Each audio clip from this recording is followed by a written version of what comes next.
Hi, this is Karen from White Willow, and today we are going to go over dry canning potatoes. That doesn't mean that this pot itself is dry. We're going to put about a 1 inch water, maybe 2 inches of water in the bottom of it, but the jar itself will just have potatoes in it. It won't have any liquid in it. So I've already kind of prepped them, I've peeled them, I've cut them up, I've done all that. Now you can do this without peeling the potatoes. Several people have, and they've had good results.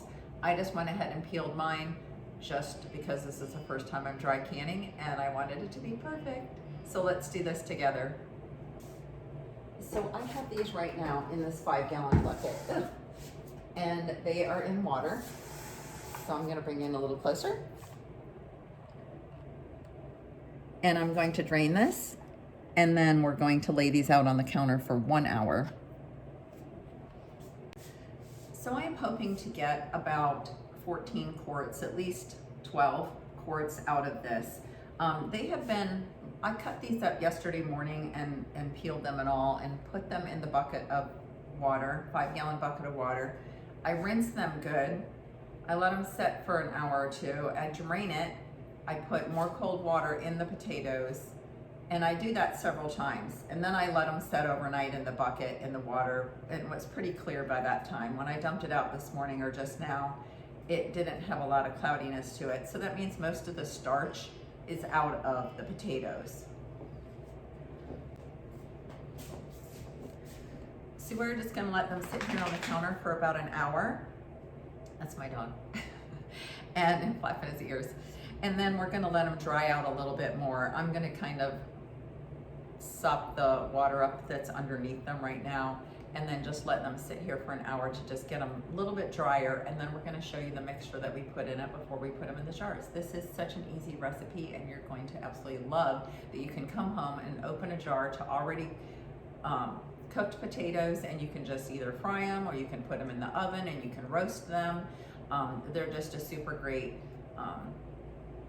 it's just always great to be able to go to your cabinet and pull something that's already cooked out of your cabinet and just mix it together instead of thawing it and, oh my goodness, what do I have that we can cook here? Everything's already prepared, and all you have to do is mix it up and throw it in the microwave or in the air fryer for just a minute and you'll have a great meal.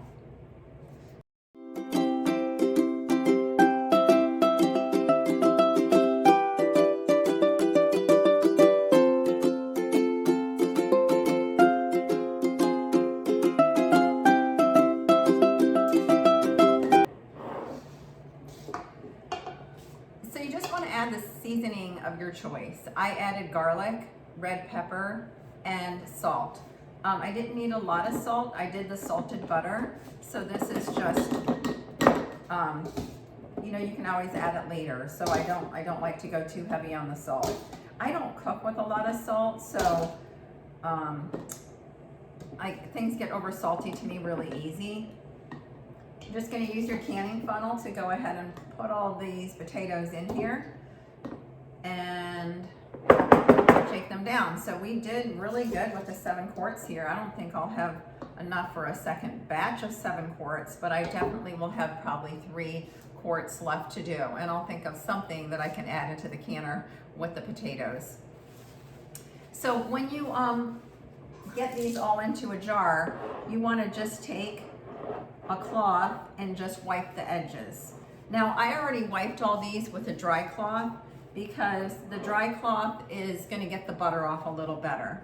Then I'm going to go ahead and take a corner of it and dip it in white vinegar. I also add a little white vinegar to my pot, and this helps get rid of or not get the cloudy look of the outside of the jars that some of them can get.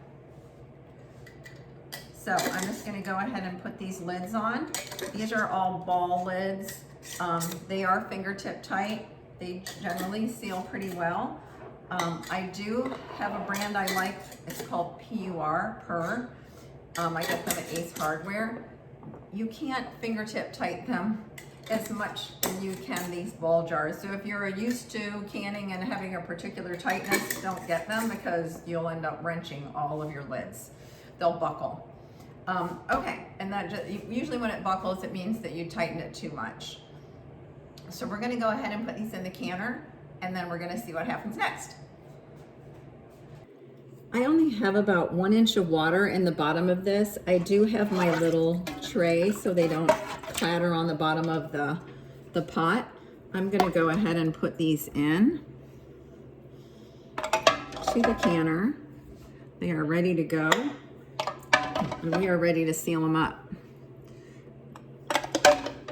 Okay, so they're in 7 quarts. We're gonna put the lid on.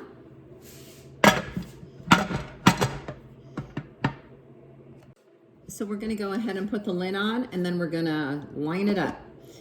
This has to come up before this gauge will start to go up to 10. So there's a process here. This pipe back here, I don't know if you can see it, this pipe will start to steam. So we want this to steam, and then when the pressure builds up, this button will go up. And then this gauge will start to read and go up, and you kind of stop it at 10 pounds of pressure because we're in Florida and that's what we do, is 10 pounds of pressure. So we're gonna go ahead and put this on high, and I'm gonna set the timer on my phone for about 8 minutes because I like to check on it about every 8 minutes, and then we'll be ready to go. So keep an eye on this. Now I doubt very well that you can see this, but this little pipe in the back has a solid stream of steam. So now that this steam is going steady, we are going to add the weight to it. Try to turn that a little bit, there you go. And then you can see the gauge. This button is already up, so we are just gonna wait just minutes. I'm not gonna leave the side of this, and I'm gonna go ahead and watch it go to 10 pounds of pressure.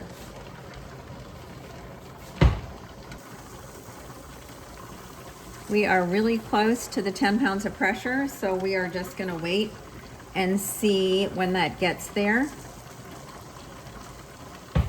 Then we are going to turn it down. Now everybody has a different stove and how they're used to their stove, and it took me a while to figure out. I have a glass top stove, so where to put the heat at, because remember, it does fluctuate. The burner goes hotter, then colder, then hotter, then colder. To figure out where to put it at once it reaches the 10 pounds of pressure. You can see that it's almost there right now. We've got the steam cap on, or the pipe cap, the weight. The button's up, everything looks good. It's reaching 10 pounds of pressure. I'm just gonna turn my stove to like between 2 and 3 to begin with. And that's gonna regulate that. So we want it to stay there. Now when I turned it down, the heat's gonna go off of the burner. So it may fluctuate within 1 or 2 degrees, but overall it's going to go ahead and stay at 10. You don't want to play with this gauge and go drastically up and drastically down and drastically up because it's raising or lowering. You just want to go to its sweet spot on your stove. And again, you're going to figure that out from however you have a burner, if you have a coil burner, if you have a glass top, if you have a gas stove, so whatever you're working with. So we're gonna set our timer now for 40 minutes now that it's at 10 pounds of pressure. It's 40 minutes that we want to time that cook the potatoes at. Helps if I add enough zeros. And then we'll keep it at 10 pounds of pressure. I set my alarm for every 8 minutes just to keep checking the gauge, but that way I can go about my business and then just run back, take a peek, and then see if it's what it's doing. We have 9 minutes and 24 seconds left. It is staying pretty close to that. Now, I have had to do some tweaking with the burner, and literally it's just a hair that you move it up or down so that you don't lose it at the 15 or drop it down to the 5. So you literally will learn your stove. Again, this is 8 minutes and 57 seconds left, and it's right on target. Okay, the timer just went off, and it always seems to spike a little bit at the end on my canner. So just so you know, to keep an eye on it, the last 10 minutes, maybe a little closer. You do not remove this weight. I don't know if you can see it or not. Let me move you a little bit.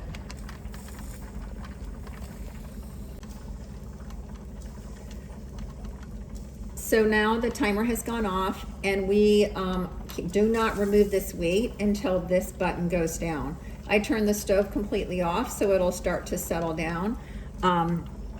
It's just a little bit above 10. Know that at the end of my canning, for some reason, the last 10 minutes or so, it always seems to start to go higher. So you need to keep an eye on that.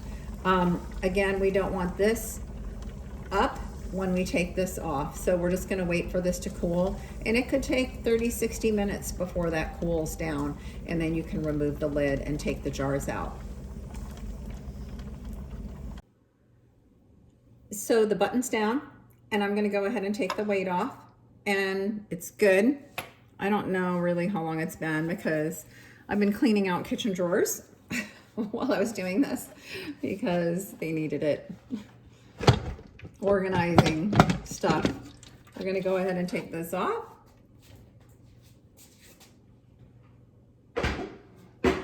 They smell delicious, and I can definitely smell the garlic, even though I didn't think I put that much in. I always do. And there you have it. You see no liquid really. You see maybe a little butter on the bottom, but these are dry canned.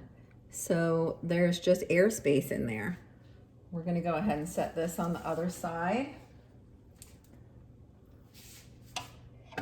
Let me move this out of the way.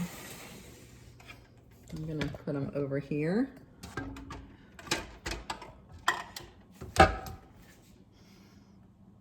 Ooh, they look so good.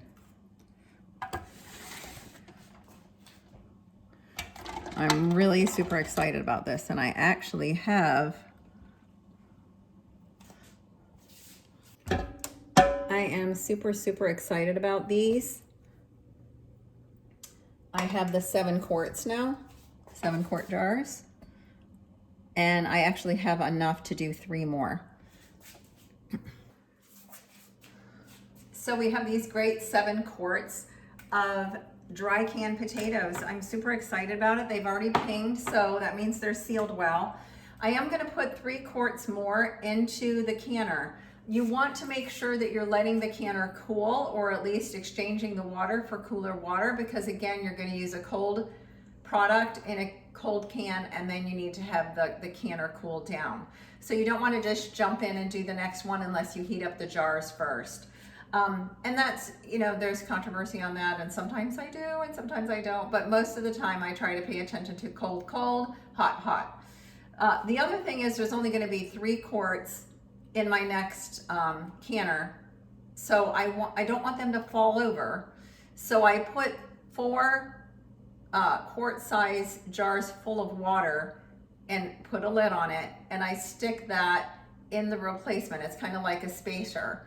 So if I have any spacers that I need, if I have less than what will fit in my canner, then I use water jars to replace that spot so they don't fall over and bang together, and then it becomes messy.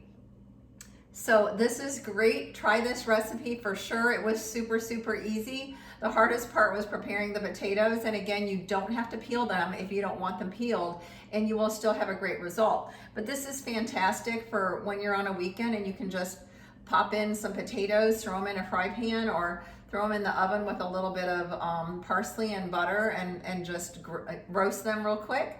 And please like, share, and follow White Willow on White Willow 142 on YouTube. And as always, thank you for watching White Willow.